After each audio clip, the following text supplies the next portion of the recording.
Welcome to Gyanmarg philosophy. Last lecture में हमने द्वैतवाद माधवाचार्य का जो है उसमें ब्रह्म विचार और जगत विचार को कवर किया था। इस लेक्चर में सोल और लिबरेशन को कवर करेंगे। तो ये पूरा जो द्वैतवाद का फिलोसॉफी है वो कवर हो जाएगा। तो what is soul according to Madhvacharya Dvaitavada. तो जो द्वैतवाद में दो ड्युअलिज्म की दो रियलिटी को एक्सेप्ट किया हुआ है, उसमें से जो डिपेंडेंट रियलिटी है, यानी कि एक है सोल और एक है जगत, यानी कि मटेरियल वर्ल्ड। तो ये जो सोल है उसको भी द्वैतवाद में एज ए रियल एंटिटी माना हुआ है और डिपेंडेंट है, यानी कि डिपेंडेंट किस पे, तो डिपेंडेंट ऑन ब्रह्मन, यानी कि गॉड। तो द जीवा is separately real and dependent on ब्रह्म। और उन्होंने थ्री टाइप ऑफ जीवा को बताया हुआ है। पहला है कि नित्य मुक्त, यानी कि हमेशा लिबरेटेड रहने वाला, इटर्नली फ्री। दूसरा है मुक्त, मुक्त यानी कि लिबरेटेड फ्रॉम संसारा। और तीसरा है बद्ध, बद्ध यानी कि बॉन्डेड।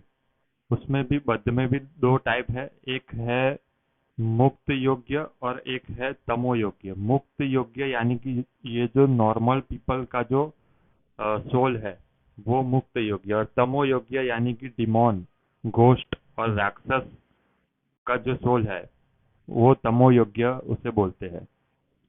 तो जीव यानी कि सोल है वो एटॉमिक है और बॉडी में होता है।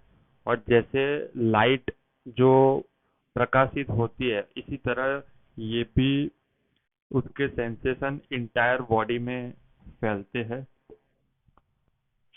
तो यही है जो एक्टिव एजेंट जो सोल है वो राइट एंड रॉन्ग एक्शन करता है और मेरिट डिमेरिट को एक्वायर करता है। तो ये हो गया सोल। अभी है लिबरेशन। तो लिबरेशन के लिए बॉन्डेज में तो होना पड़ेगा, इसलिए माधवाचार्य बताते हैं कि ये जो सोल है वो वैसे तो इटर्नल और कॉन्शियस एंटिटी है, लेकिन वो अपने आप को जब बॉडी में बॉन्डेड मानता है और बॉडी को इट सेल्फ मान लेता है कि मैं ही बॉडी हूँ, तब वो ड्यू टू द कर्मा कार्मिक पार्टिकल्स, तो वो बॉडी से इंटेंगल हो जाता है। और जो पेन मिजरी जो उसको फील होती है वो मानता है कि ये मेरा पेन और मेरी मिजरी है। हकीकत में ये नहीं है, लेकिन इसलिए तो उसे बॉन्डेज में माना जाता है। तो अभी रामानुज ये बताते हैं कि चलो बॉन्डेड बॉन्डेड सोल हो गया तो इसको लिबरेटेड कैसे करें। लिबरेशन यानी कि cessation from suffering and removal of ये जो कार्मिक पार्टिकल है उसको। तो इसके लिए एक मार्ग उन्होंने बताया, ये है कि भक्ति योग, जो भक्ति मार्ग है वही लिबरेशन को पाने का एक रास्ता है।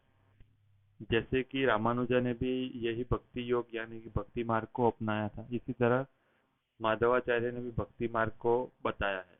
तो इससे क्या होगा कि लिबरेशन मिलेगा। तो लिबरेशन के बाद क्या होगा, तो ये जो सोल है वो गॉड के यानी कि ब्रह्मन के सिमिलर बन जाएगा। हालांकि वो गॉड से इंफीरियर ही रहेगा, लेकिन उनके सिमिलर बन जाएगा। और वो जो फोर फोल्ड है ब्लिस के, ब्लिस को, इटर्नल ब्लिस को वो पाएगा वो सोल। और चार प्रकार के वो ब्लिस है। इसके लिए उन्होंने बताया, पहला तो है कि सलोक्य यानी कि residence in the same place as God. लोक्य यानी कि प्लेस, और स यानी कि सेम, तो residence as similar as where God lives, तो सलोक्य।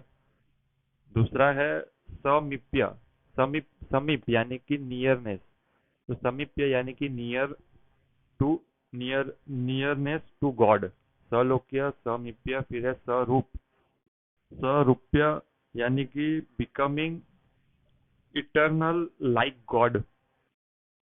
और लास्ट है सयुग्य, सयुग्य यानी कि entering in the body of God and partially sharing the bliss. तो एक सलोक्य, फिर हो गया समीप्य, तीसरा हो गया रूप, और चौथा हो गया सयुग्य। यानी कि entering into body of God and partially sharing the bliss. तो ये हो गया सोल जो कि लिबरेटेड फॉर्म में है। तो certain soul like demons and ghost जो है, गोस्ट और डिमॉन के सोल वो इटरनली डूम्ड यानी कि बॉन्डेड होते हैं। तो they can never be hopeful for attain liberation. तो डॉक्टराइन ऑफ इटर्नल डैमनेशन वो माधवाचार्य और जैनिज्म का एक पिक्युलर फीचर है। डॉक्टराइन ऑफ इटर्नल डैमनेशन यानी कि इटर्नली बद्ध होना डिमोन और गॉड का जो सोल है वो। तो ये हो गया लिबरेशन और सोल का सिद्धांत अकॉर्डिंग टू द्वैतवाद ऑफ माधवाचार्य। तो यहाँ पे